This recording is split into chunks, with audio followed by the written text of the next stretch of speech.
Welcome back to Nick Lenz, Comic Corner, Classic, Classic, Non-Classic. This is episode number 1249 and Doubleshot number 1143.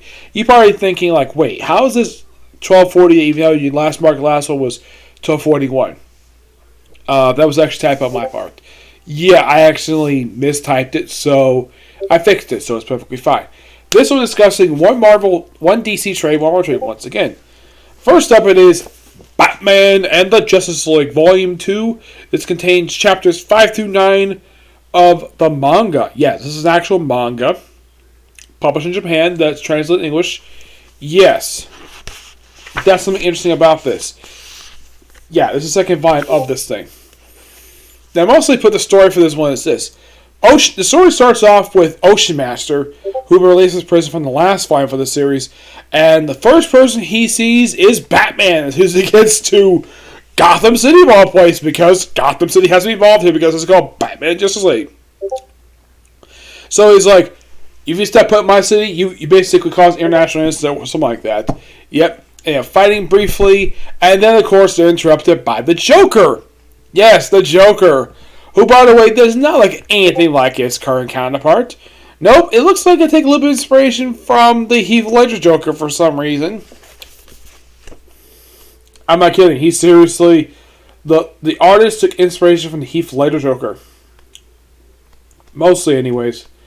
Yeah, in the case of some of the other ones, yeah, here's the Joker right here. And you're probably thinking, that's the Joker? He looks like a regular clown in makeup, but yeah, that's how the artist depicts the Joker. Now, Wonder Woman and Superman, who are depicted here, they're drawn as they were in the Jim Lee costumes. Aquaman, kind of the same thing, but mostly going with the 90s style of look for him. Mostly his look, basically, at the start, around the time the period David started this one, minus the beard and the hook. Yep, and they just form a Justice League, which kind of makes the question, okay, if this is the Justice League, where's the Flash? Where's Green Lantern? Where's Cyborg? Whatever. Batman, from what I can tell, his outfit is heavily inspired by, from what I can tell, the Injustice Gods Among Us and the Frank Miller Batman costume. Yep. And apparently, for some reason, the Ocean Master teams up with the Joker, which, here's the thing, Ocean Master has never worked with the Joker before. Aside from this one book, if you read any comic books that feature the Ocean Master or the Joker, these two have never interacted before. As a matter of fact, I don't think these two have ever met. It's just something unique. And so, basically, and apparently, get this, in this continuity, they say that Robin died.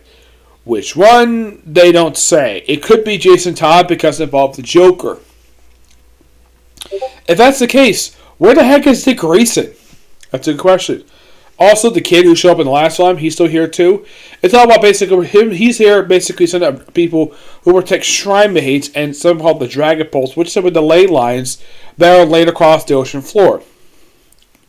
So, Aquaman is like, yeah, thank you for your help, but basically, I'll handle my brother because he's my responsibility. Batman's like, my city's involved, so we are definitely involved. So, basically, the team is split into two teams, where you have Aquaman go to confront Ocean Master with Superman as his backup, and, of course, at the same time, the kid's mother, Rue, his mother, starts acting really weird, acting calling for a power surge, and one of them was like, why'd you have me stay behind? And he has a very good reason why. Her last truth was the only thing that can stop her. Which she's like, okay, perfectly fine, I can do that. And so she takes on Ryu's mother, and, well, it also, apparently, Batman takes time to take on some weird guy in the Japanese armor with the Onigumi mask. Don't know who this guy is, and apparently he doesn't like Ryu's clan very much. He considers, like, from his perspective, his clan are traitors. Yeah, it's not fully explained here. I have to read their books, basically, to figure out what happened next. But this is so good. I give this book roughly a 9.5 out of 10. The artwork is actually pretty good. Also, if you're curious, though, this is how Ocean Master looks with his helmet on. His helmet that he wears in the book excuse me, is actually the same outfit, the same helmet he wears in all the continuities. They really don't change his helmet at all. Next up is something purely classic. We have Marvel Masterworks X-Men Volume... I believe this is Volume 2. No, 3. This is Volume 3. This contains issues, 111 to 121. Now you're probably thinking, Nick, didn't you have previously done reviews in the Uncanny X-Men series via your X-Men Classics? Yes, I did. And you're probably asking, why haven't you done one in probably like a few years? I fell behind on them. I decided to simply just stop them because... Not because I got bored of them, because I just didn't have time to do them.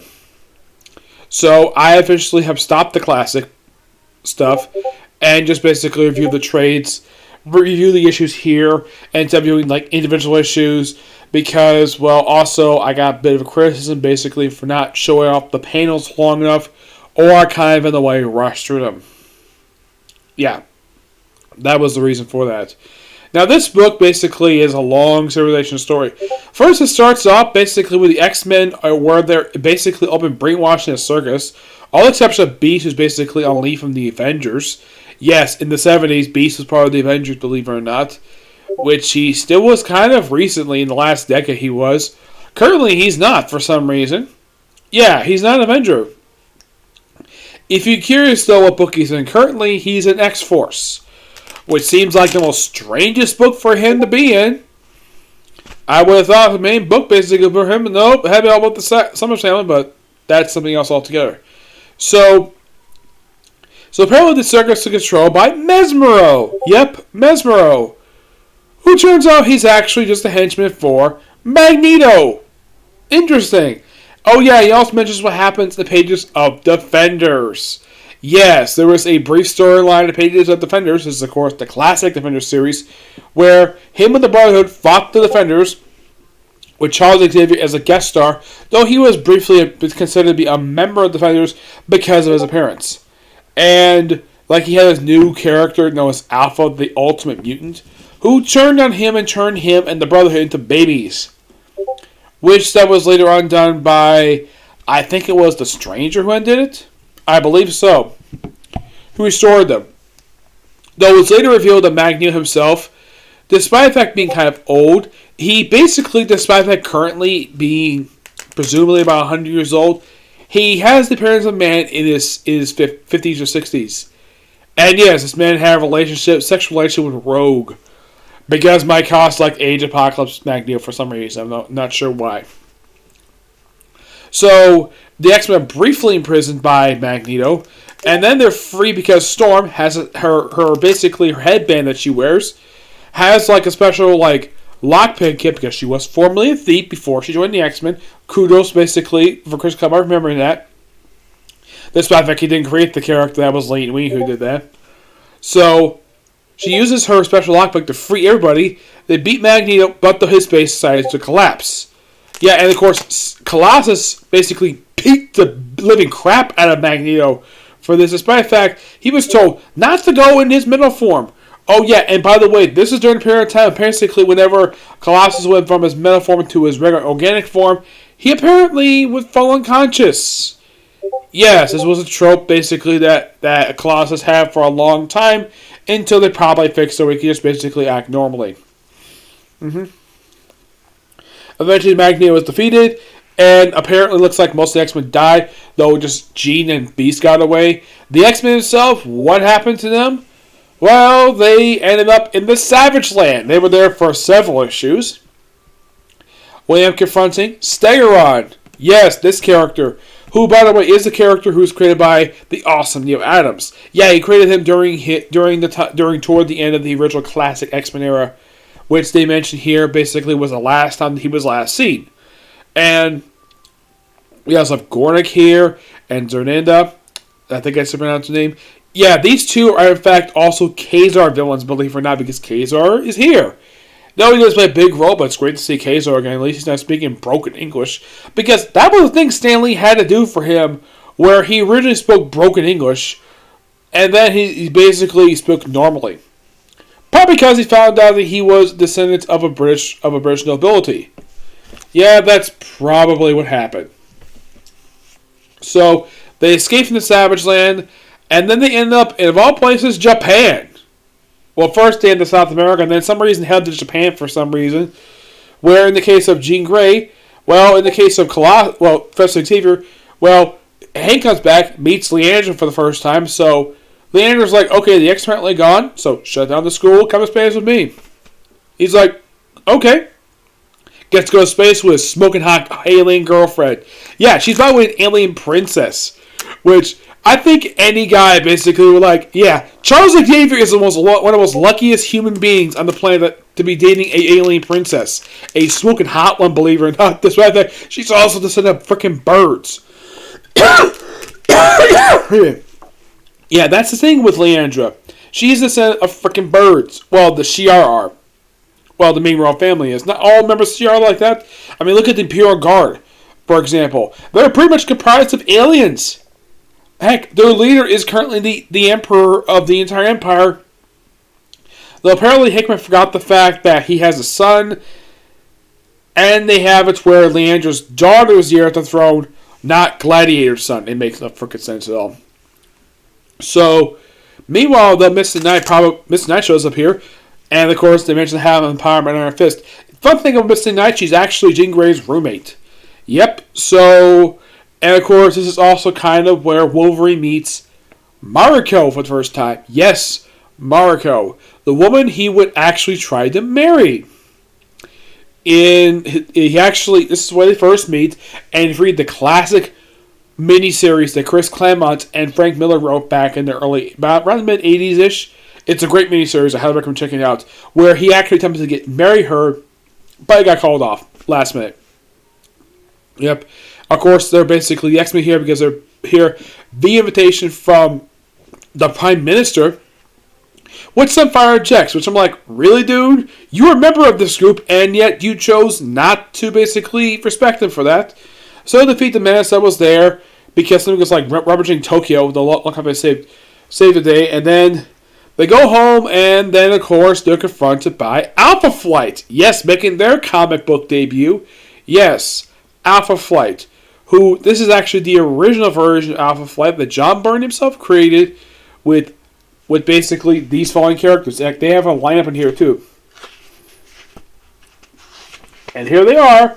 Here is the original Alpha Flight lineup, which is comprised of Amora, Northstar, Guardian, Snowbird, Sasquatch, and Shaman.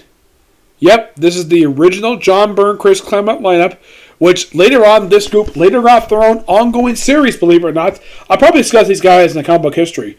Because Alpha Flight is a great superhero group that apparently some people Marvel thought would be a good idea to transfer into a space program recently with Captain Marvel as the head of it and having a few people from the actual superhero group being part of the program. Yeah. But this is actually the first of two times that Alpha Flight tried to get, Wolverine rejoin them. Yeah, first of two times, because after the second time, they never bothered him ever again with basically rejoining the Alpha Flight. And of course, this is just a story that follows up what happened when Giants X number 1, when Wolverine resigned, and they really wanted him back. Because apparently they spent all that money on him, and they just didn't bother to, or people. Oh, and fun fact, believe it or not, the way that it was later revealed in a retcon, Wolverine was actually supposed to be the original leader of Alpha Flight.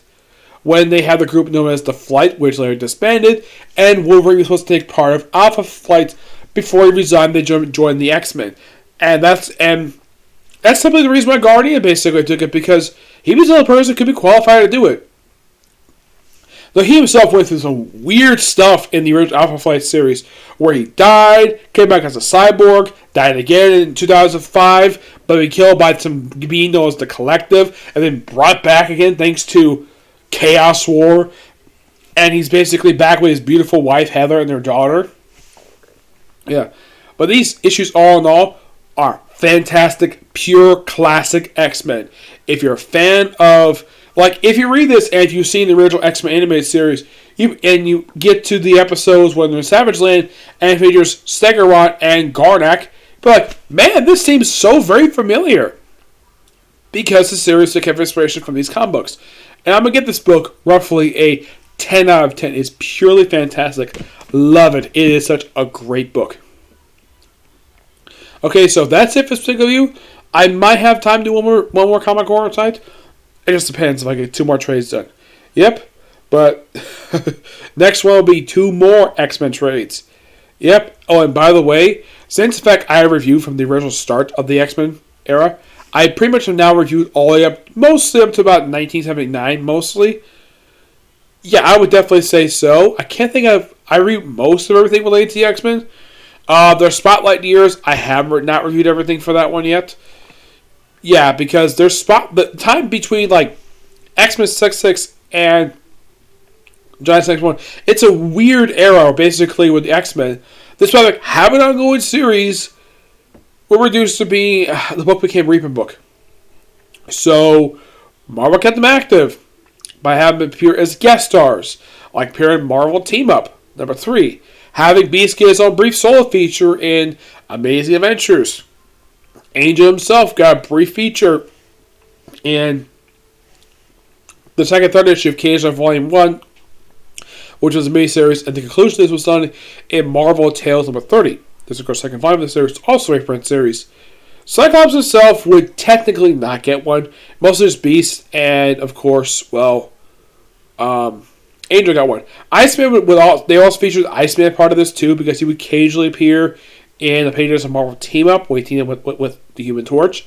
They also had, I'm sure even Charlie Gifford had a brief cameo in of all books. I kid you not, he appeared in an issue of the final issue of Shaun of the She-Devil on a television screen, which is like very similar to how Darkseid made his debut in the 70s, of course. Yep. But yeah, that's particularly it for this particular review. Well, stay tuned if I get to a comic corner time. If not, see you tomorrow for Attack on Titan for the 4th episode of Season 4. Okay, see you next video. Bye.